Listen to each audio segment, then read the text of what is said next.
The next item of business is First Minister's questions. And question number 1, I call Douglas. Thank you, Presiding Officer. Today we stood together in a minute's silence to mark International Violence Against Women Day. Tragically in Scotland, more and more women become victims of crime each year. Last year saw the largest year-on-year rise in domestic abuse charges, and the number of sexual crimes has more than doubled since 2007. We know that women suffer these horrific crimes far more than men. It's the first task of this government, indeed any government, to keep the public safe. Does the First Minister have confidence in her government's ability to keep women across Scotland safe? First Minister. I am not complacent about the risks and the threats of abuse, harassment and violence, often very serious violence, that women are subjected to in Scotland and around the world every single day. That is why I welcome, I do so with a sense of great regret that it is necessary, this United Nations International Day for the Elimination of Violence Against Women and the 16 days of action that will follow. So I do not believe that any government in the UK, or indeed any government across the world, is yet doing enough to protect women. Of course, the source of violence against women is men who commit those acts of violence. But I do believe this government is taking important action. For example, and this is relevant to the point Douglas Ross rightly points to about the increase in reports of domestic abuse. That is in part because we have extended the law to cover more examples of behaviour and classify that as domestic abuse, and it's to the credit of this Parliament that it did so. That is an important step forward. It means that behaviour that was previously not criminalised is now criminalised. We've also increased funding for the organisations that work on behalf of women, and it's important, of course, that courts treat seriously the actions that lead to convictions. So I believe this government, indeed this Parliament, is taking important steps forward, but I also believe even more strongly that there is much more still to be done. Douglas Ross. I absolutely agree. There is much more that still needs to be done. Last week I raised the case of Esther Brown. She was raped and murdered by a criminal with a long and appalling history of violence against women. Just this morning, we heard that there have finally been arrests in the murder of schoolgirl Caroline Glacken more than 25 years ago. She was found dead on the morning of her mother's 40th birthday. Another tragic loss of life we've raised numerous times before in this chamber is that of Michelle Stewart. She was murdered in 2008 near her home in Ayrshire. Just a few weeks ago, her sister Lisa wrote to the First Minister's Justice Secretary to ask for an update on Michelle's law. This is a series of reforms to toughen up the justice system that my party supports. Specifically, Lisa asked about the tagging and GPS monitoring of those released on licence and who have committed serious and violent crimes. She said the former Justice Secretary, who's speaking to the First Minister right now, committed to having a scheme up and running by November 2021. With 1 week to go, will that promise to a grieving family be kept? First Minister.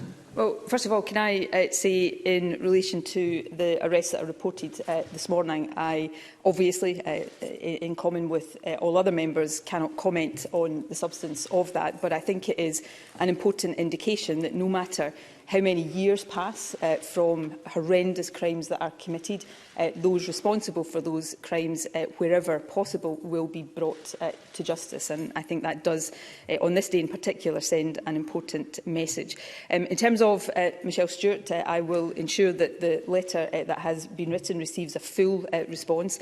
We have taken forward a number of reforms in response to calls made in the wake of that tragic case and indeed other tragic cases. I will ensure I write to Douglas Ross and place the letter in spice about the progress and the timing of the particular change and reform that he is asking for. I don't want to say definitively that this is the case here, but everybody in this chamber knows that certain commitments, certain strands of work have unavoidably been affected because of what we've been dealing with collectively over the past 2 years. But these are important measures that we need to continue to take and keep our minds open to taking in order that we do all we can to keep women safe, to ensure that those who commit acts of violence against women are brought to justice, and of course to deal with much more effectively in future than society has done in the past with the underlying causes of violence against women, which is the behaviour of some men in our society.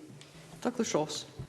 I will appreciate any response I get from the First Minister in a letter or any other way, but this was a promise made to a family who have gone through the worst of circumstances that none of us can imagine.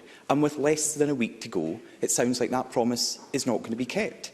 And it's not the only promise that has been broken to the Stewart family and others like them. Just a few weeks ago, Lisa Stewart also said this about her sister's murderer: "We get no warning that he's out in our local area. What happens if we come across him? Is any thought given to the victims?" Again, this is not an isolated example. Victims are routinely left in the dark about where the criminal who ruined their lives ends up and when they're being let out. Right now, there are around 4,500 criminals serving sentences of up to 18 months for crimes including sexual assault and domestic violence who have a release date that their victim could be told about. That's 4,500 victims of crime who could be informed when their offender will be released from prison. So can the First Minister tell the Chamber how many of those victims have in fact been notified? First Minister. The reason I'm saying that I will write in detail to Douglas Ross and make the terms of that letter available in Spice, which effectively is making that available publicly, is I want to make sure that I give proper, detailed answers to these very important points. We are taking forward work on all of these strands. It is the case, and this frustrates me as much as it frustrates other politicians. Of course, it doesn't frustrate us nearly as much as I know it will frustrate the families of victims of crime.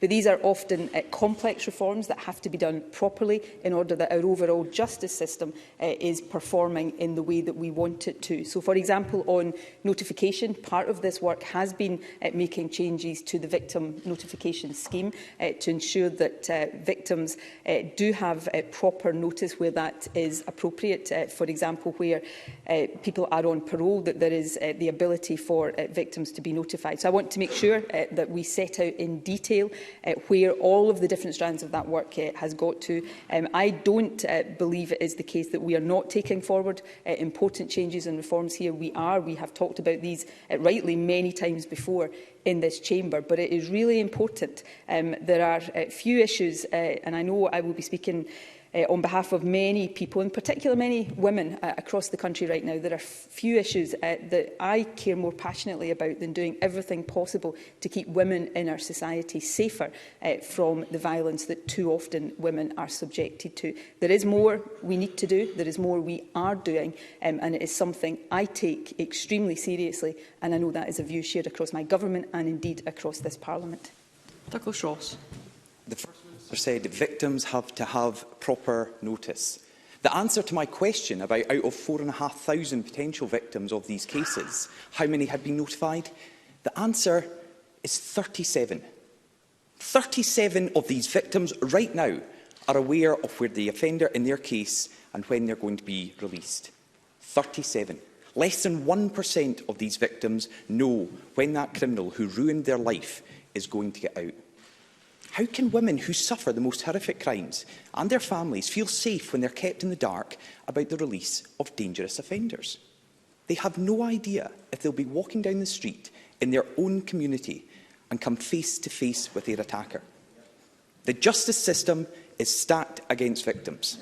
We have to change this to prevent another case like what happened to Caroline Glacken, to prevent another case like what happened to Esther Brown, to prevent another case like what happened to Michelle Stewart. When will the First Minister's government finally take the action desperately needed to keep women safe from these crimes? First Minister.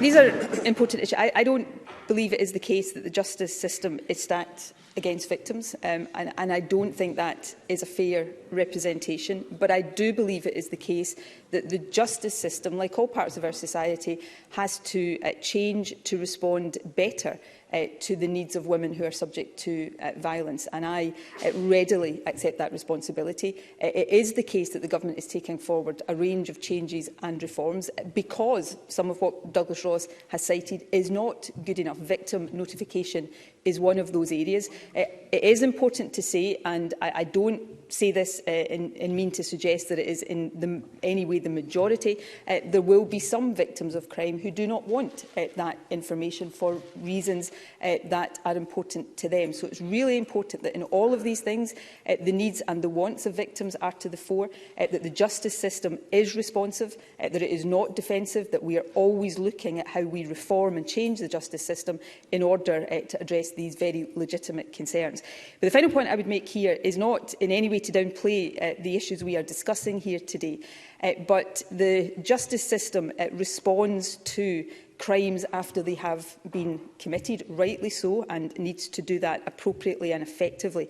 But we also all have a duty to do much more, and this doesn't just apply to Scotland, this applies globally, much more to stop the violence happening to women in the first place, and that does mean changing profoundly the culture that exists in many countries around this. So this is, I'm glad this issue has been raised today, given what today represents. I accept my responsibility in Scotland to make sure all of these issues are addressed and that we take forward these changes and reforms, because all of us have a duty to do everything that we can to keep women as safe as possible from violence. Question number 2, Anna Sarwar. Presiding Officer, last week I raised the case of Andrew Lawrence, who died in the Queen Elizabeth University Hospital in Glasgow after contracting a fungal infection, aspergillus, linked to water and the environment. Since raising this in the Chamber last week, I have been contacted by a senior clinician at the hospital who has revealed there was another case of aspergillus in a child cancer patient around the same time and in the same ward as Andrew. That child tragically died. When a hospital reports a serious infection like aspergillus, a red report should be filed and the Health Secretary informed. Did this happen? Were you aware of this death? And what action was taken? First Minister. I will look into the specific issue that has been raised, and I will come back to Anna Sarwar. These are, again, important issues. I don't have the details of the case he is raising, but I will certainly, as a priority, look into this. After last week's exchanges and after the concerns, very serious concerns that were raised by Louise Lawrence, Andrew's wife, the Government has taken further action. Obviously, these concerns require to be fully and properly investigated. I've written to Louise Lawrence already today, confirming initial actions that are being taken in light of those concerns. That includes an independent external review of Andrew's case notes. In terms of the more general concerns of aspergillus infection at the Queen Elizabeth Hospital, the Health Secretary has asked Healthcare Improvement Scotland to carry out a wider review, and any necessary action as a result of these strands of work will be taken. But on the additional case that Anna Sarwar has raised, I undertake to look into that as a matter of urgency and write to him once I've had the opportunity to do so. Anna Sarwar. That sounds like no. What's the point of a Scottish Government Oversight Board? What's the point of it? And the First Minister says about a review. I'm sorry, waiting for a public inquiry or talking more about process isn't going to save people's lives. So that response is simply not good enough.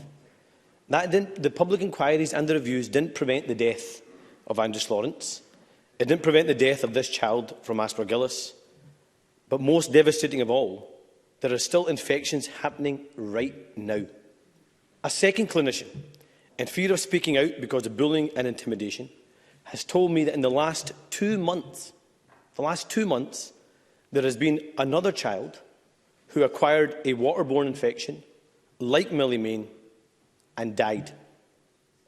Another case in the last 2 months, and another child dead.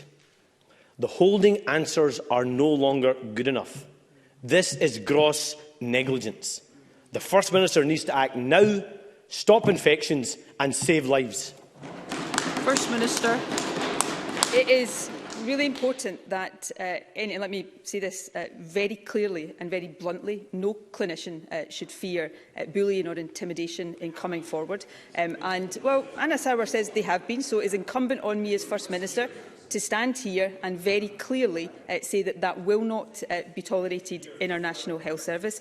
When concerns are raised, it is important that there is proper and full investigation to determine whether there are relationships between infections, which a lot of work, considerable amount of work, is underway on a daily basis in the National Health Service to reduce the incidence of, and people becoming seriously ill and dying. It's important that proper investigation is underway, which is why what I have said today is important, so that we establish the facts, because that then informs the actions that require to be taken, and that is vital. What is also vital is to recognise that the government does that. It is absolutely correct that processes are established to ensure proper, wider investigation and scrutiny. That is why the independent review and the case note review that was undertaken previously, and now the independent statutory public inquiry, is important. But it is simply not the case to say that nothing else is being done while we await the findings of those. Greater Glasgow and Clyde Health Board is right now at the highest level of escalation in terms of the Health Board performance framework at stage 4, which is often referred to as special measures. That means there is a significant amount of work underway to address infection in hospitals and to reduce the incidence of infection. So these are important matters, but when these concerns are raised, it is really important, and it is not trying to deny responsibility to say that real serious investigation to establish the facts is important, and I hope Anna Sarwar will accept that. Anna Sarwar. That answer is simply unacceptable and complacent. Millie Main died in 2017, and there was a similar infection in a child 2 months ago that lost their lives. Hiding behind process isn't going to bring people back to life or stop infections right now. So can I remind the First Minister that she's been in charge of the scandal from start to finish. This has happened and continues to happen on your watch. Right now, the Health Board are attempting to deflect blame onto the clinical staff. This is a failure of leadership. The Health Board has failed, the Scottish Government Oversight Board has failed, and frankly, the First Minister continues to fail.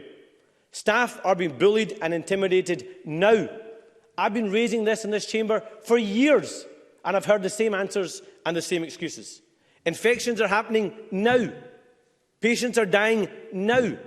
Last week, the cause of Andrew Slaughter's death was revealed. This week, the death of 2 children. Another week of dithering and inaction simply won't cut it. Sack the leadership of the Health Board today. Sack the Oversight Board today, and use your emergency powers to take control of this hospital. First Minister, how many more families will have to be devastated before you do the right thing? First Minister. Sacking a health board does not change overnight the practice in a hospital. That is why the actual work has to be done. When concerns are raised about the cause of someone's death, then that has to be properly investigated so that the action that is then taken as a result of that is the right action. And it is not right to say that no action has been taken over 4 years. Anna Sarwar says to me, use your emergency powers to take control of the hospital. Greater Glasgow and Clyde, as I said, is at the highest level of escalation and will remain there while all of these issues are investigated and action is taken. These are serious matters. They are serious matters all of us should take seriously. But we do not do justice to the families concerned if we simply call for action that is not based on proper investigation, proper scrutiny and proper consideration. And that's the duty of government, and that is the duty we will continue to take seriously. Thank you. We'll now move to supplementary questions, and I call Eleanor Whittam. In light of the appalling loss of life off the coast of France yesterday, can I ask the First Minister if she will make the strongest possible representations to the UK Government to do whatever is required to prevent such needless tragedies happening again? First Minister.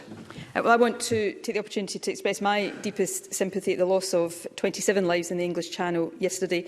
That was a tragic and shocking loss that will be felt deeply, not just here in the UK, but across the world. Those seeking refuge are human beings. They are driven out of desperation into boats crossing the Channel and by a lack of humanitarian alternative routes. I believe that it is important that these issues are addressed, and they are addressed with the needs of human beings in mind. We should be working together to ensure that those seeking refuge get protection from exploitation, not punishment or criminalisation. They need rescue, not diversion back into treacherous waters. Scottish ministers have repeatedly called for a much more humane approach to asylum, and we will continue to do so in the wake of this dreadful tragedy. Alexander Stewart. Thank you, Presiding Officer. First Minister, a constituent in my region has contacted me in distress as her 16-year-old vaccinated daughter has now contracted long COVID and is struggling to access treatment for the condition, and since September has been absent from school. Her GP wrote to Forth Valley and was advised they cannot treat her as they do not support long COVID. First Minister, this is a shocking situation for any constituent and for any child who feels that they are being abandoned by the health system.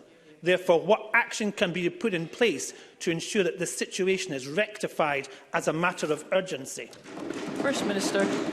Obviously, I've not seen the terms of the correspondence referred to from Forth Valley, but all health boards have a duty to support patients with long COVID. We have made significant investments to develop services for people with long COVID, including children, and obviously their needs will often be very particular. It is, of course, for clinicians to determine the correct treatment and services available, but if the member wishes to write to the Health Secretary with details of the constituency case, I know the Health Secretary will look into that and respond further. Willie Rennie. The examination of deaths in care homes with residents admitted without being tested deserves to be illuminated with good statistics and timely statistics without manipulation from government ministers. But we know 2 ministers interfered on the publication to delay it on another report. So does the First Minister not understand that suspicion about the interference with Public Health Scotland is swirling around, and the best way to deal with that suspicion is to publish the report into care home deaths now? First Minister. I absolutely do not accept that characterisation, and I think that does a great disservice not to Scottish ministers but to those who are working hard and have worked so incredibly hard over these past months in Public Health Scotland. Public Health Scotland has made it absolutely clear that no data was withheld. Data on deaths in care homes were incorporated into the Discharges from NHS Scotland Hospitals to Care Homes report that was published on the 21st of April.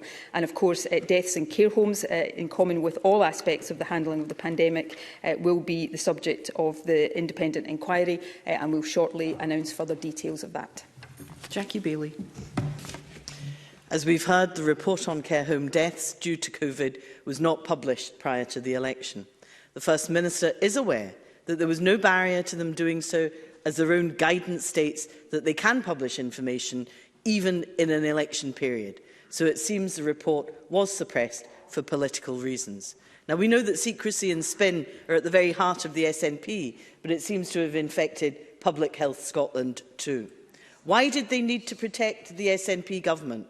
And will the First Minister ensure that the report is now published? First Minister. I really think that is a slur on the good people who work in Public Health Scotland day in and day out, trying to help this country through. Jackie Baillie said the Public Health Scotland reputation as well as ministers. Now, I accept criticism of ministers readily in this chamber. That is a proper part of the democratic process. But those working in Public Health Scotland do not deserve that. And let me put on the record my thanks to them. I'm not sure if Jackie Baillie heard the terms of my answer to Willie Rennie, but let me repeat it. Public Health Scotland has made it clear that no data was withheld. Data on deaths in care home were incorporated in the Discharges from NHS Scotland Hospitals to Care Home report published on the 21st of April, which, if memory serves me correctly, was before the election. Marie McNair. Thank you, President Officer. Can the First Minister give an initial update on the rollout of the Child Disability Payment? First Minister. Began accepting applications for the Child Disability Payment on Monday. This followed a successful pilot in Dundee City, Perth and Kinross and the Western Isles. This is another important milestone in the devolution of social security powers for disability benefits. Statistics on uptake will be published in the normal manner, but initial information shows that it is going well. So that's important, and anybody listening who thinks they might be eligible for that payment, I would encourage them to make inquiries and apply. Tess White. Thank you, Presiding Officer. First Minister, NHS Tayside has raised serious concerns about missed outpatient appointments, with 1,846 people failing to attend last week alone. That's almost 10% of bookings. Given the implications for cost, delayed treatment and waiting times, what action is the Scottish Government taking to encourage people to attend their NHS appointments? First Minister. Obviously, we encourage people to attend appointments that they are given. We know, largely because of the COVID experience, there are significant waiting times for both outpatient and inpatient elective care. Therefore, it is really important that when people do get appointments, that they attend those appointments. If they can't attend those appointments, of course, they should contact their health board to rearrange so that that slot can be allocated to someone else. So we will always take steps to encourage that, but more fundamentally, we're taking steps backed by significant investment to increase the overall capacity of the NHS to ensure that more appointments are available and we start to tackle the backlog in waiting times that has developed over the past 2 years. Question number 3, Maggie Chapman. To ask the First Minister what the Scottish Government's response is to Rape Crisis Scotland Survivor Reference Group Police Responses in Scotland report. First Minister. We welcome the publication of the report by the Survivor Reference Group and commend the courage of those who have come forward to share their experience. We will consider the findings from this report, although some of the recommendations are an operational matter for Police Scotland. We are determined to ensure that the justice system does respond better to the needs of survivors in Scotland and will continue to prioritise support for victims of sexual crime, as well as work to identify ways to prevent offending in the first place.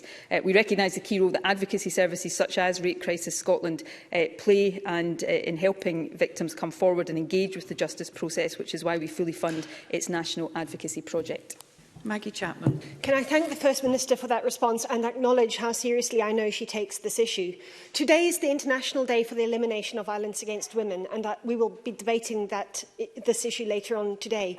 Sexism and misogyny remain entrenched in our society, and the rise in reports of domestic abuse and sexual crimes should ring alarm bells for us all. The Rape Crisis Scotland Survivor Reference Group report reveals concerns about how these reports are dealt with by police. It makes it clear how important understanding and awareness of trauma is both for justice and for recovery. It also makes clear that survivors of colour or those from different cultural backgrounds are least able to access justice. In the First Minister's view, what can we all do to ensure our criminal justice system does not prevent minoritised and marginalised women in particular from being given fair and equal access to pursue justice? First Minister. Well, firstly, we have to recognise what Maggie Chapman has outlined there. All women suffer in some way, shape or form at some point in their life sexism and misogyny. Unfortunately, too many women suffer very serious violence and abuse and harassment. But within that, women of colour and other minority groups will suffer disproportionately, but also in some cases find access to justice even more difficult. That is something all aspects of the justice system has to take very seriously. I know that Police Scotland does take that seriously and will take very seriously the recommendations for it in this report. This is something that at all levels all of us must do more to address in order that the next generations of girls growing up in Scotland and around the world do not suffer the same as those who have gone before them. Brian Whittle. Thank you, Presiding Officer. I have previously raised the often torturous journey of women who are navigating their way through the judicial system and who have been brave enough to come forward in the report when they've been victims of sexual crime. That includes the continual re-traumatisation and secondary abuse that the continual retelling of their story to agencies involved heaps upon them.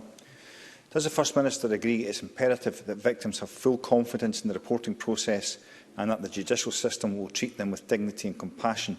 And will she commit to reviewing these procedures to ensure that victims feel able to approach the police without delay or hesitation? Because that's not the experience being reported all too often. First Minister.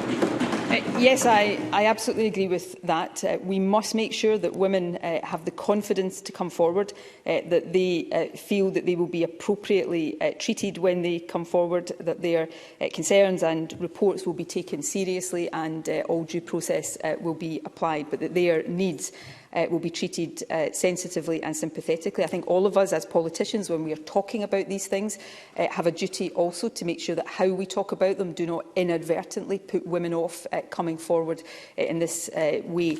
And all parts of the justice system need to make sure that they are looking at their processes and systems in place to make sure that that is not just rhetoric, that is reality. I know that is something the Crown Office takes seriously. I know it's something the police take seriously. I know absolutely it's something this government takes very seriously.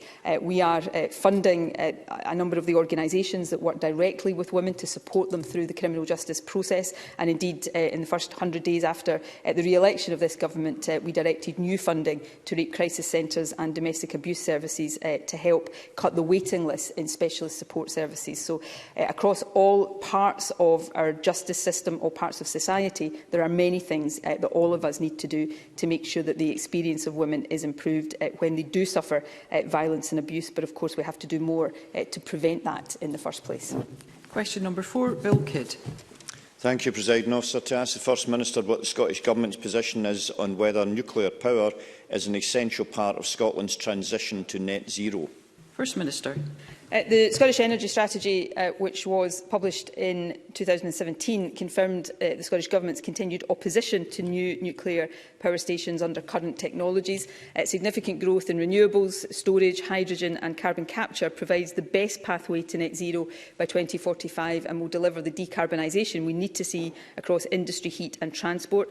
We believe that nuclear power represents poor value for consumers. This is evidenced very strongly by the contract awarded by the UK Government to Hinkley Point C nuclear station in 2016, which will result in energy consumers subsidising its operation until 2060. To date, the project costs for Hinkley have soared from £18 billion in 2016 to £23 billion today, while first generation from the site is not expected until June 2026, 6 months later than planned.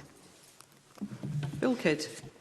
Thank the First Minister for that response. The people of Scotland have consistently voted for a government that does not support the creation of new nuclear power stations. In light of the comments made by the Leader of Scottish Labour on nuclear energy, can I ask the FM whether the Scottish Government considers it necessary for taxpayers to fund the creation of new nuclear power, given the time and significant cost associated with it, when Scotland is already a renewable powerhouse? First Minister. I absolutely agree with Bill Kidd. I think we've got to invest in the energy sources that will get us to net zero, but also deliver the best deal for taxpayers and for energy consumers. Renewables, storage, hydrogen, carbon capture, that's what provides us with the best pathway, not an easy pathway, but the best pathway to net zero by 2045. Nuclear power is a really, really bad deal for the bill payer, and that's before we take account of the fact that waste is incredibly difficult to deal with. I've already spoken about the increased cost for Hinkley Point C, but internal analysis shows that in 2030 alone, Hinkley could add almost £40 a year to a consumer bill, while the equivalent offshore wind farm would reduce consumer bills by £8 a year. So let's invest in the clean sources of energy that will get us to net zero, but also deliver a better deal for bill payers now and in the future. Martin Whitfield. I'm very grateful, Presiding Officer, and I look forward to the publication of that internal research. Hunterston B stopped recruiting apprentices 3 years ago. Torness is moving towards the end of its life under present conditions. What does the First Minister say to all of those apprentices who should be learning the skills, who should be learning the technology, and should lead Scotland forward in its economic recovery? First Minister. I want to see massive opportunities for apprentices, for new workers, for workers already employed in oil and gas and nuclear in the low-carbon green technologies of the future, like renewable energy, where Scotland has vast potential in hydrogen, in carbon capture, which unfortunately has been dealt a blow by the UK Government in the Scottish context. These are the sources of energy that we should be supporting and investing heavily in, because they are better for our environment, but they will also offer the jobs and the opportunities for young people now and in the future. That's what this Government is behind, and I hope we see the whole Parliament get behind it too. Question number 5, Jamie Green. Thank you, Presiding Officer. To ask the First Minister what discussions have taken place between the Scottish Government and the postal and banking sectors regarding the continued access to everyday services, particularly for rural, digitally excluded and vulnerable customers. First Minister. Access to banking and postal services is vitally important, particularly for rural communities and vulnerable or digitally excluded consumers. Any reduction in branch numbers raises concerns regarding the ability to access these services. Of course, the regulation of financial and postal services is reserved to the UK Government.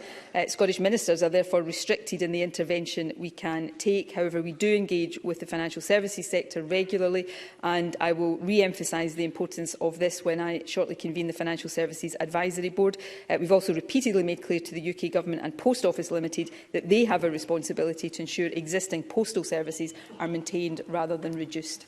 Jamie Green. The First Minister will be aware, as many of us in the Chamber will know, that more than half of local bank branches have been lost in Scotland since 2010. Customers were sent instead to post offices for their everyday banking, but we're now losing many of those too. In my region alone, we've lost post offices in Greenock, Irvine, Port Glasgow, Wemyss Bay. I appreciate that temporary measures have been introduced in some areas, and that's most welcome, but it is unclear what the long-term plans are, particularly for rural and elderly customers, as the First Minister rightly pointed out. I do appreciate these are also commercially driven decisions in many cases, but can I ask what constructive and positive conversations the Scottish Government with the UK Government could have with these sectors and local communities to ensure that no one is left behind? First Minister. Well, the Scottish Government will continue to engage with financial services companies, with the Post Office, as I've said. I've reiterated today that we will raise this at the next meeting of the Financial Services Advisory Board. I've had discussions personally, my ministers have had discussions about how these services can best be delivered, particularly in rural areas, to make sure people have equitable access. These decisions are often commercially driven, but I think it's really important that businesses remember the wider needs of their customers and consumers. In terms of discussions with the UK Government, I would be delighted to be joined by Jamie Green in asking the UK Government to do more to better regulate financial services and postal services in this area. So perhaps he can make those representations alongside the Scottish Government. And if the UK Government is not willing to do that, and hasn't been willing to do that so far, perhaps this is an area where they would like to devolve these powers to this Parliament, so we can build on the consensus that clearly exists here and do something about it ourselves. Paul Kane. Thank you, Presiding Officer. More must be done to support post office provision, not only in rural communities but also in town centres. In the town of Port Glasgow, in my region, there is no post office, which is remarkable in a town of almost 15,000 people. Often when post offices close, community groups and local development trusts wish to take the services on, but can't get off the ground due to funding issues or resourcing issues. So will the First Minister look at how we might better fund community capacity to be able to offer these services and retain them in communities? First Minister. Yes, we will always look at that. We already do look at how we can support communities to take assets into community ownership, not just in this area, but more generally. So I think that is a constructive way that this Government can help to use its powers and resources. But as is so often the case, what we end up being called upon to do as Government is put a sticking plaster on the actions or inactions of the UK Government. So again, perhaps the member from the other side of the chamber will join those of us on the Government side of the chamber here to say, why wouldn't it be better to take these powers and responsibilities into the hands of this Parliament so we can tackle some of the root causes of this and not just constantly have to be a sticking plaster for the actions or inactions of a Tory Government at Westminster? Question number 6, Monica Lennon. Thank you, Presiding Officer. To ask the First Minister what the Scottish Government's response is to a SEPA investigation uncovering the single largest illegal export of household waste from Scotland, resulting in Syca Natur UK Limited being fined £20,000. First Minister. Well, this kind of behaviour is totally unacceptable. The company's actions were illegal and they were also environmentally damaging. They also undermine Scotland's wider recycling efforts. So the prosecution sends a very clear signal to everyone that waste must be managed responsibly and sustainably.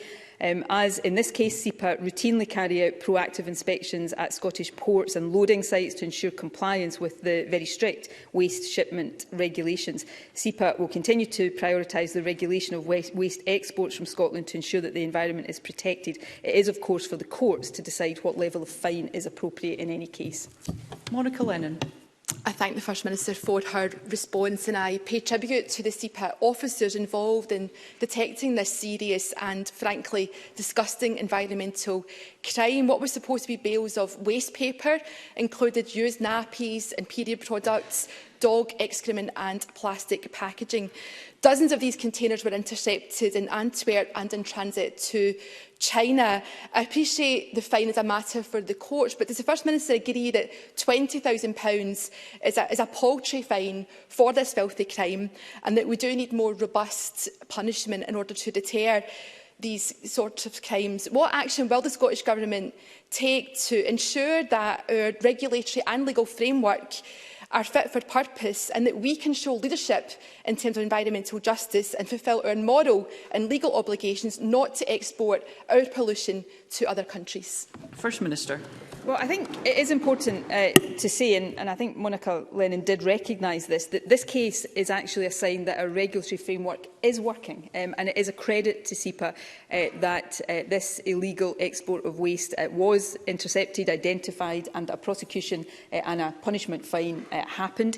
In terms of the fine, it is for a court, for the sheriff in this case, to decide the appropriate level of fine, and I know the sheriff in this case highlighted some of the reasons why the fine was set at that level. There is a possible sentencing range, so the fines could have been much higher than that, but it is for the sheriff to take account of the circumstances and decide what is appropriate. And while we all want to see cases like this appropriately dealt with, it would be really wrong for me to second-guess the sentencing decisions of any sheriff or judge in the country. Maurice Golden. Thank you, Presiding Officer. Given that 98% of plastic waste is not recycled here, will the First Minister back Scottish Conservative calls to reduce waste exports and create jobs by building a new recycling plant for plastics here in Scotland? First Minister. Well, we want to take a range of actions to make sure that we reduce waste and increase recycling. In fact, just last week, the Minister for the Circular Economy announced the first of the investments from the £70 million Recycling Improvement Fund to increase the quantity and quality of recycling, and that marks the beginning of one of the biggest investments in recycling in Scotland. So we will continue to consider suggestions from wherever they come so that we are fully playing our part to reducing and appropriately dealing with waste here in Scotland, which is an important part of fulfilling our environmental imperative. Gillian Mackay. Presiding Officer, I think that was a request to an earlier question. Thank you, Ms Mackay. Call Fulton McGregor. Thank you, Presiding Officer. The First Minister will be aware that 11 residents at Millbrae Care Home in my constituency were mistakenly given a saline solution instead of the COVID-19 vaccine in December last year. I understand the situation was quickly rectified by NHS Lanarkshire and no harm was caused to residents. However, can the First Minister offer reassurance that this incident was an isolated case and that all affected residents and their families were offered the appropriate support at the time? First Minister. Yes, I am able to offer that assurance. I know that the Health Board has apologised for any distress that was caused by the incident at Millbrae Care Home. I can confirm that the Health Board at the time gave an assurance to us that no harm was caused. All residents affected were notified along with their families and received the appropriate vaccine the same day with no adverse effects. Vaccinators within the Health Board area were made aware of the error, with incident reporting being strengthened in the Lanarkshire system, and measures were put in place immediately by health boards to prevent any similar incidents in future. Faisal Chowdhury. First Minister, several of my Lothian constituents have written to me to complain about both the COVID-19 booster and the flu vaccine rollout. One constituent wrote to me saying, I have been on the NHS website to try and book a flu and COVID booster jab, but there are no appointments in either Armadale, Bathgate or Livingston for the foreseeable future. Can you help? First Minister, will you help my constituent? What measures will be put in place to ensure that the flu vaccination and COVID-19 booster rollout is faster to outpace the Delta variant and ensure that we will not head into winter with vulnerable people left unprotected? First Minister. Well, my thanks to Fazil Chowdhury for that question. It is really important that we, as I said in my statement earlier this week, that we continue to accelerate the pace of the vaccination programme. We have had concerns raised about the rollout in Lothian, and officials have been engaging with NHS Lothian, who are making improvements to that. Appointments are becoming, not simply in Lothian but countrywide, more appointments are being made available through the online booking system every day now, and I would encourage people to go on if they are about to pass the 24-week point since their second dose to book their booster and their flu vaccine. I did it myself yesterday, and I saw then in doing that the number of appointments that were coming and flowing through that system. It is the case that the vaccination programme is going well. We are the most vaccinated part of the UK. I think we are running as fast as Delta in that respect right now, but we cannot be complacent. We need to get as many people vaccinated with first, second, third and booster doses and flu vaccine as fast as possible, and that is what we are giving absolute focus to every day. Thank you. That concludes First Minister's questions. Point of order, Jackie Bailey. Thank you very much, Presiding Officer. The First Minister said that Greater Glasgow and Clyde was at the highest level of escalation. That is simply incorrect, and I am genuinely surprised that she got it wrong, given that she is a former Health Secretary. Greater Glasgow and Clyde is at stage 4 of the escalation framework. The highest level is stage 5 and involves the Cabinet Secretary for Health using ministerial powers of intervention under the National Health Service Scotland Act of 1978. The last time this was used was in 2018 to remove the Chief Executive of NHS Tayside. So the First Minister is wrong. Will she correct the record, and will she now act before families are devastated by the loss of loved ones? I thank Ms Bailey for her point of order. The member will be aware that the content of members' contributions is not normally a matter for the Chair. However, a mechanism does exist for members to correct any inaccuracies that have been made. Thank you.